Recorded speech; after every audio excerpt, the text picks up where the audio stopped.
Gustavo entrando na sala. Bom dia, Gustavo. Bom dia. Bom dia. Nossa, que voz assim de bom dia de quem acordou agora. Que bom que tu acordou, Gustavo. Bom Mas dia. não foi agora. Ah, tá. Faz tempo. Vocês estão assistindo a aula da Patrícia, por exemplo, né? De assistir a Isso, aula da foi a Patrícia? primeira. Ah, Sim, tá. foi a De primeira. química, sim.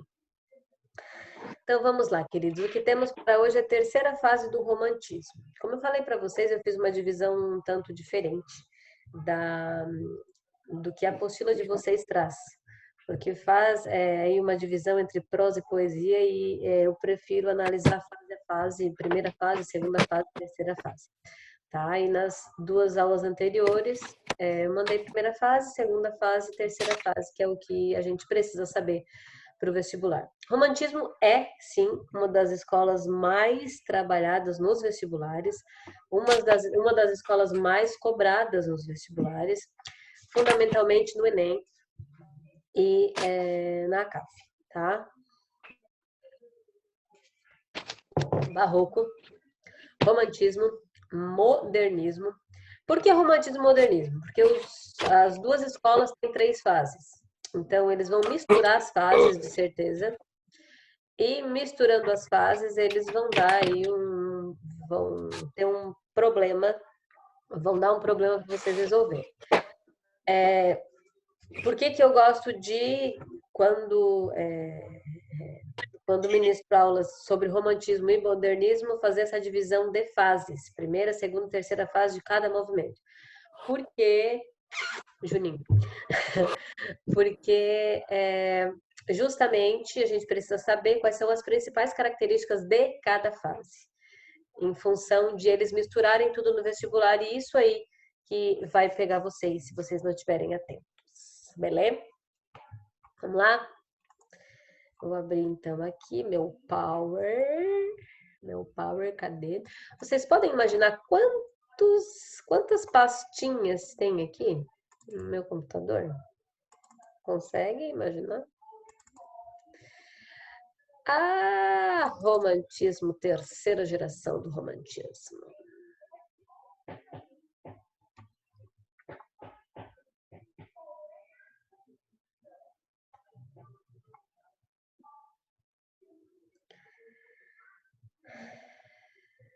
Tan, tan, tan, tan, tan, tan.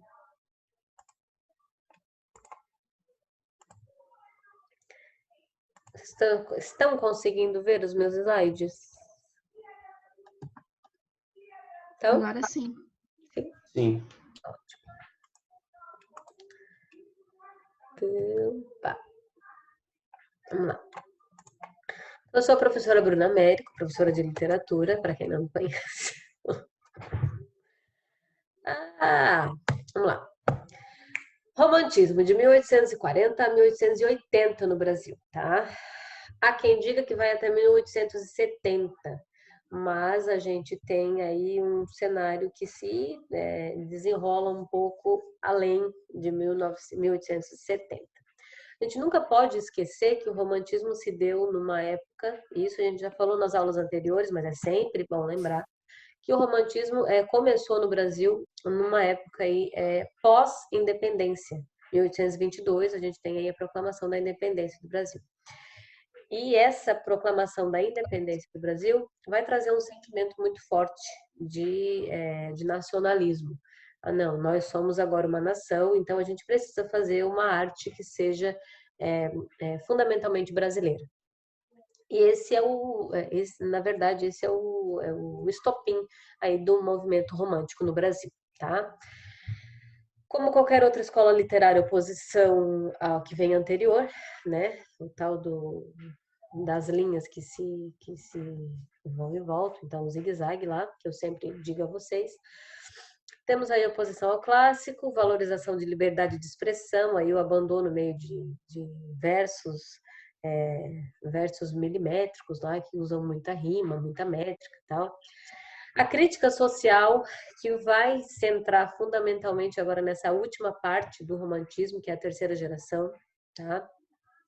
A supervalorização dos sentimentos, que a gente não tinha lá no arcadismo, que é a escola literária imediatamente anterior. A presença de sentimentos pessimistas se concentra mais na segunda fase, que a gente chama de fase byroniana, né, ou mal do século, em que a depressão e a morte são exaltadas, mais nessa segunda fase. E essa manifestação da subjetividade aí, da individualidade, ou seja, eu estou olhando agora para mim. E lá no arcadismo a gente tinha mais uma objetividade aí em evidência, certo? Essas são as principais características do romantismo em geral. Umas mais na primeira fase, outras mais na segunda fase, outras mais na terceira fase. Mas isso, de maneira geral, são características do movimento romântico no Brasil.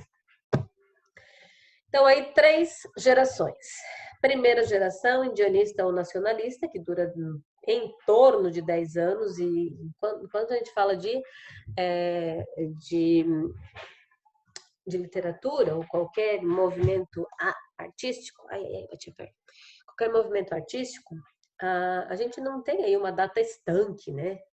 Foi aqui, de hoje para amanhã vai ser assim. Até hoje foi arcadismo, de hoje para amanhã é romantismo. Não é assim que a banda toca, né? Não são assim que as coisas funcionam.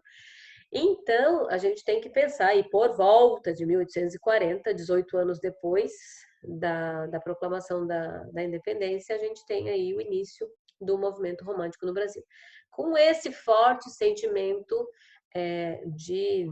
nacionalista, né? Essa forte paixão aí pelo território brasileiro, e com a exaltação do índio enquanto herói,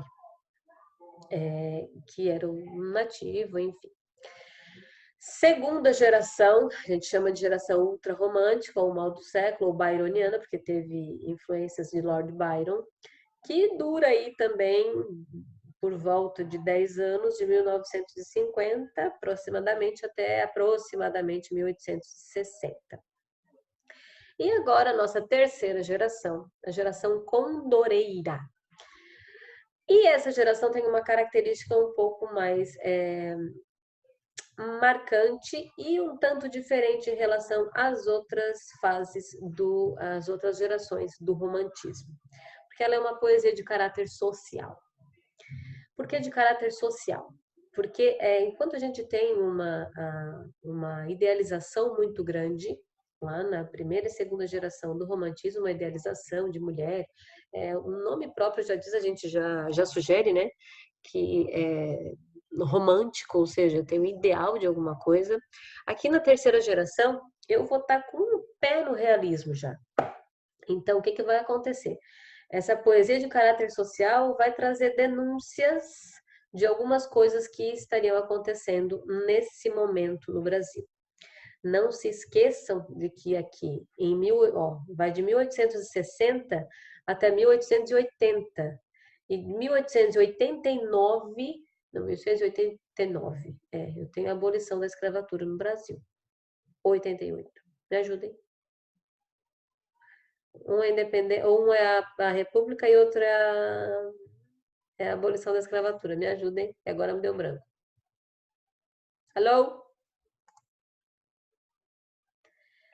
Escravatura 89. Escravatura 88. 88, né? Tá. E a proclamação da República 89, enfim. Então, não se esqueçam aí que a gente estava vivendo um momento bastante conturbado em relação à mão de obra escrava e, obviamente, tinha pessoas que não esse ideal romântico aí não se identificava muito com essa condição do escravo, do negro no Brasil, certo? Então, essa terceira geração vai até 1880, por volta de 1880, 8 anos antes da abolição da escravatura. Muito obrigada, tá? Chega. Por que a gente fala geração condoreira? E vocês, na verdade, precisam ter um pouco, ter isso aí nas anotações de vocês e na cabeça de vocês, porque geração indianista ou nacionalista vai ser a primeira, geração ultrarromântica ou mal do século a segunda, e a geração condoreira a terceira. tá? Muito provavelmente os vestibulares não vão trazer primeira, segunda e terceira geração do romantismo. Eles vão trazer os nomes aqui, que são dados a essas gerações. Então, por isso que a gente precisa pensar aí nessa nomenclatura que é dada. Então, olha só, por que a geração condoreira? É marcada pela liberdade, uma visão mais ampla, característica da ave que habita a Cordilheira dos Andes, o condor, e é daí que vem este nome, geração condoreira. Ou então, geração hugoniana, porque tem influência ali do Victor Marie Hugo, ou seja, é um poeta aí de um escritor francês, tá? Então, quando falar de geração condoreira ou geração hugoniana, em função de Victor Hugo, que é um escritor francês, a gente está falando da terceira geração do romantismo. Então, continua aí essa busca pela identidade nacional, mas a grande temática, o grande emblema aí da terceira geração do romantismo vai ser essa identidade negra no país. A escravatura, os escravos, o tráfico de pessoas, o trabalho escravo vai ser a grande denúncia social, o grande tema aí da terceira geração do romantismo, tá? Então, o abolicionismo assim, é uma das marcas mais, um dos elementos mais marcantes, tá? Que a gente tem na terceira geração do romantismo. E o que se destaca, sem sombra de dúvidas, meu capim. Quem se destaca aí, sem sombra de dúvidas, é o Castro Alves, tá? Que ficou conhecido como poeta dos escravos e ele é, inclusive, catarinense. Beleza? Até aí, tudo bem? O que a gente tem aí enquanto principais autores? O Castro Alves, que é o escritor do tal do Navio Negreiro, tá? O poema mais emblemático da terceira geração do romantismo, queridos. O Sousa Andrade, que fizeram ali enfim, né, uma aglutinação do... Lembra dos processos de formação de palavras? Então, ó, Joaquim de Souza Andrade. Então, a gente tem Sousa Andrade, fizeram aí uma aglutinação do sobrenome do moço. O Tobias Barreto de Menezes, Joaquim Aurélio Barreto Nabuco de Araújo e Silvio Vasconcelos da Silveira Ramos Romero. São importantes? São. Mas não tanto quanto o Castro Alves. Castro Alves vai ser o grande nome da terceira geração do romantismo, certo? Castro Alves e o Soldrandy, tá? Tem bastante relevância também. Não tanto quanto o Castro Alves, mas também aparece bastante nas questões de vestibular. As principais características dessa terceira geração. Lá nos primeiros slides eu trouxe características mais do romantismo de maneira geral. Aqui eu estou falando das características da terceira geração do romantismo, tá? Em específico. Erotismo, eu vou ter bastante erotismo aí, falando em seios de mulheres, enfim. O tal do pecado é muito relevante aí também. A liberdade em função do abolicionismo, o abolicionismo em si, a realidade social que a gente vivia na época e essa negação do amor platônico que a gente tem na segunda geração, certo? Então, quando a gente fala de terceira geração do romantismo, a gente pode pensar aí numa transição para o realismo. Se o romantismo, enquanto escola literária, é bastante idealizador, essa terceira geração já vai colocar um pouquinho o pé no chão, tá? Então, é assim que a gente precisa encarar essa terceira geração do romantismo. Aqui tem um trecho de O Navio Negreiro do Castro Alves e eu preciso mostrar para vocês como isso acontece no poema do Castro Alves. Olha só, a gente pode perceber aí características de um tráfico de pessoas, dessa questão da escravidão e do negro no Brasil. Desce do espaço imenso, ó águia do oceano, tá falando como embarcação. Desce mais e ainda mais, não pode olhar humano, como teu mergulhar no brigue voador. Mas que vejo eu aí, que quadro de amarguras. É canto funeral, que tétricas figuras. Que cena infame vil, meu Deus, que horror. Era um sonho dantesco, o tombadilho, que das luzernas dá vermelho o brilho. Em sangue a se banhar. Tinir de ferros, estalar de açoite. Legiões de homens negros como a noite, horrendos a dançar. Então a gente tem aqui a descrição, na verdade, de um cenário em que os negros estão sendo aí, ó, tinir de ferros, o estalar do açoite. Isso era a realidade que a gente tinha no Brasil na época, né, no regime escravocrata. Então, o Castro Alves vai trabalhar muito com essa questão do abolicionismo e da escravidão no Brasil. Eu coloquei aqui alguns exercícios a respeito da terceira geração romântica. E gostaria que vocês resolvessem comigo para a gente pensar aí como se dão essas características desse movimento romântico terceira geração em relação à poesia, tá? É mais um trecho do Navio Negreiro. Gente, o Navio Negreiro é gigantesco, gigantesco. Quero ver quem está na sala, porque vocês estão muito quietos. Eu não consigo enxergar vocês. Peraí. Fala com a tia, porque a tia tá assim, meu Deus, eu não gosto de ficar sozinha. Vocês estão aí ou vocês só ligam Vocês só acessam a sala e me deixam falando sozinha?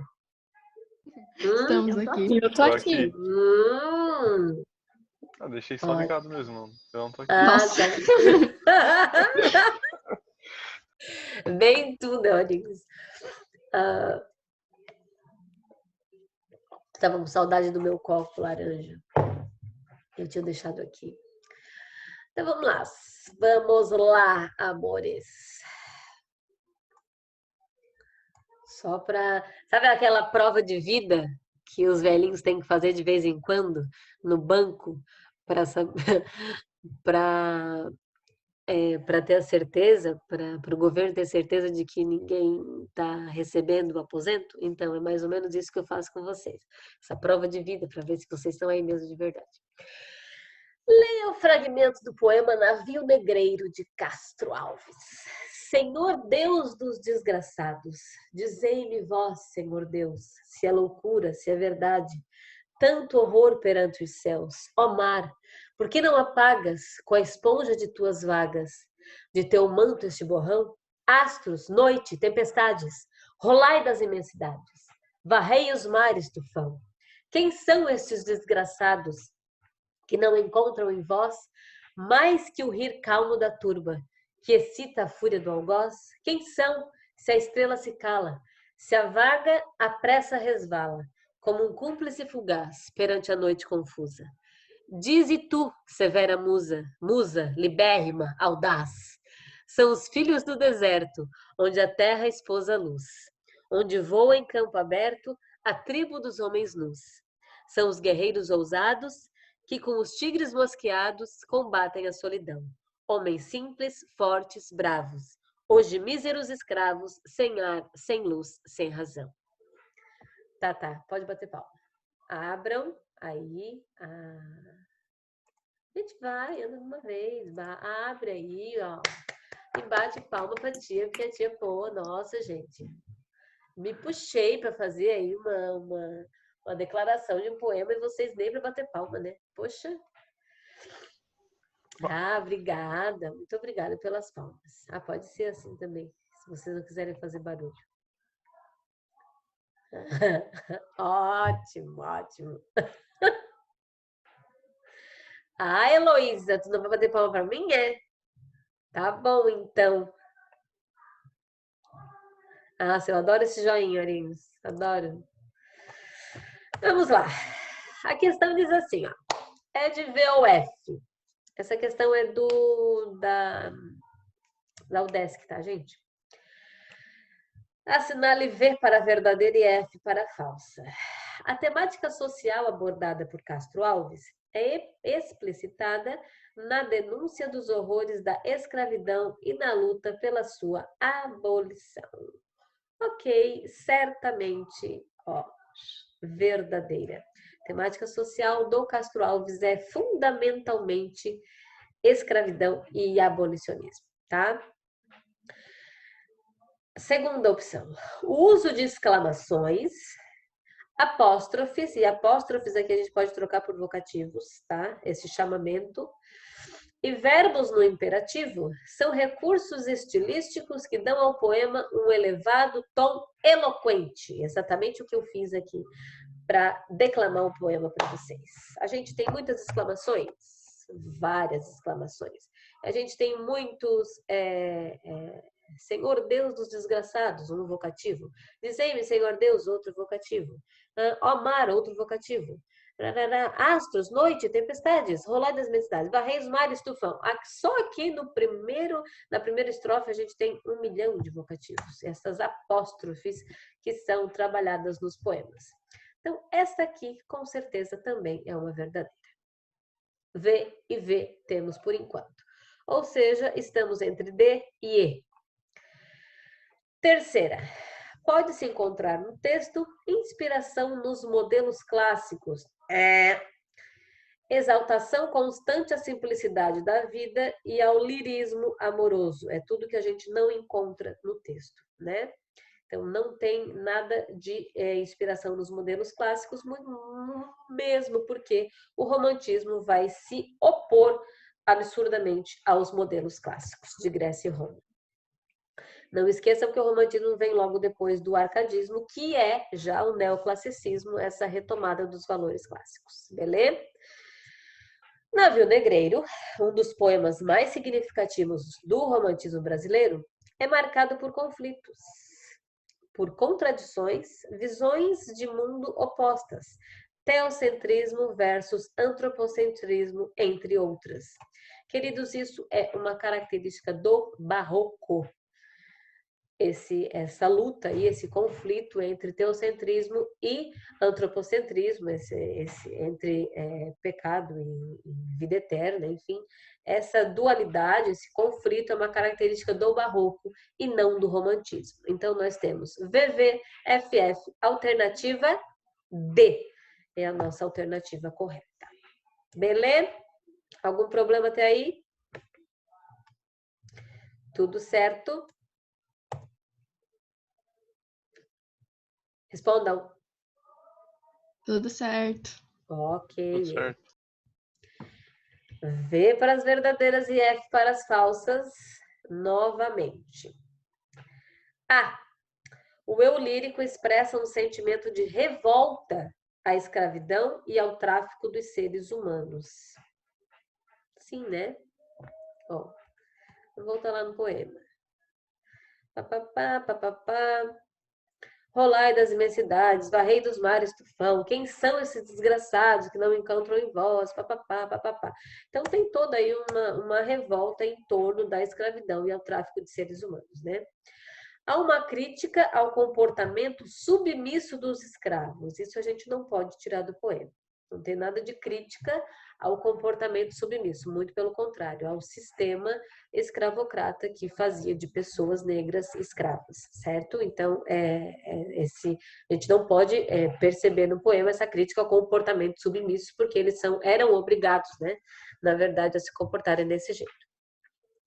Castro Alves foi um poeta que se destacou por meio da denúncia social expressa em seus poemas. Sim, quando a gente fala de terceira geração do romantismo, a gente tem o Castro Alves como principal expoente e o grande tema dele aí vai ser a denúncia social em relação à escravidão. Verdadeira, falsa, verdadeira, esta C. Então, a gente tem V, F, V. D. O poema épico O Navio Negreiro é marcado pelo pessimismo, a revolta e o valor da morte. Algumas características da terceira geração do romantismo. Qual geração do romantismo que a gente tem pessimismo e valor da morte enquanto características? Respondam-me. Exaltação da morte e pessimismo. Ultrarromântica. Influências de Lord Byron. Seria na terceira geração? Responde. Oh. Ô, professora Bruna, Oi, amor. mas a parte do pessimismo também tem na terceira geração, né? Talvez a revolta, sim, Débora. A revolta em relação à escravidão, sabe? Agora, o Tá. pessimismo em relação à morte, meu Deus, ó céus, a minha vida, ai, quero morrer. Não, isso não, sabe? É mais um Não, tá. sentimento de revolta, como, para impulsionar para o abolicionismo, sabe? E não exatamente Tá. um pessimismo, tá? Tá bom, entendi. Obrigada. E nada. Então, a gente tem aí características da segunda geração, na letra D e não da terceira, tá, queridos? E o sentimento nacionalista, olha o que eles fazem, ó, eles misturam tudo. O sentimento nacionalista está presente no poema ao apresentar uma idealização do Brasil por alguém que está exilado. Nada disso. Sentimento nacionalista a gente tem na primeira fase do romantismo. Exaltação do índio e exaltação da pátria, certo? Então, gabarito da questão: verdadeiro, falso, verdadeiro, falso e falso. As únicas verdadeiras são A e C. Beleza? Algum problema até aí? Tudo certo?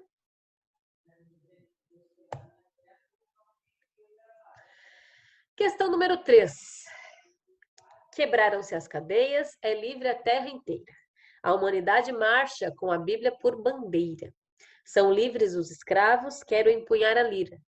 Quero que esta alma ardente um canto audaz desfira. Quero enlaçar o meu hino aos murmúrios dos ventos, às harpas das estrelas, ao mar, aos elementos. No fragmento acima, pertencente a um poema de Castro Alves, notam-se características de qual tendência romântica? Vamos lá. Mal do século.